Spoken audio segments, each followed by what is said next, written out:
ఈ ఆవిడ బాబు సినిమాటోగ్రఫీ మంత్రి అంట, పిచ్ సినిమాటోగ్రఫీ మంత్రి అంటాడా.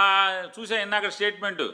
ఆయన ఏమంటాడు, నేను సినిమాటోగ్రఫీ మంత్రిగా చెప్తున్నాను, నీ 2-3 రోజులు ఆడే సినిమా ఆడనివ్వండి. అసలు ఇతను ఎందుకే బాబు, అసలు మామూలుగా మ్యాట్నీకి ఎత్తేస్తారు సినిమాని, ఇతను చేయిపోతుంది.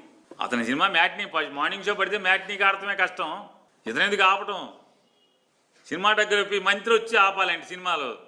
జనమే చూడట్లేదయ్యా బాబు అని చెప్తుంటే, ఇప్పుడు దాకా కొనుక్కున్న వాళ్ళు బికార్లు అయిపోయారు, సినిమాలు కొనుక్కున్న వాళ్ళు బికార్లు అయిపోయారు. ప్రభుత్వానికి జిఎస్టీ కట్టలా ఇంతవరకు ఆ ప్రొడ్యూసర్. ప్రభుత్వం నుంచి అడిగిన ఒక్క అధికారి లేడు. జిఎస్టీ కట్టపోతే ఇంతవరకు ఆ సినిమాకి ప్రభుత్వం నుంచి అడిగినోడు లేడు ఎవడు. వేరే వాడిని అయితే ఊరుకుంటారా అని అడుగుతున్నాను.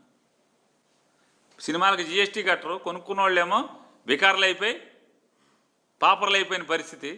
దానికి నువ్వు సినిమాటోగ్రఫీ మంత్రి ఒకడు వచ్చి ఆపాలండి. మళ్ళీ ఇవన్నీ వేస్ట్ మాటలు ఎందుకు ఇదంతా.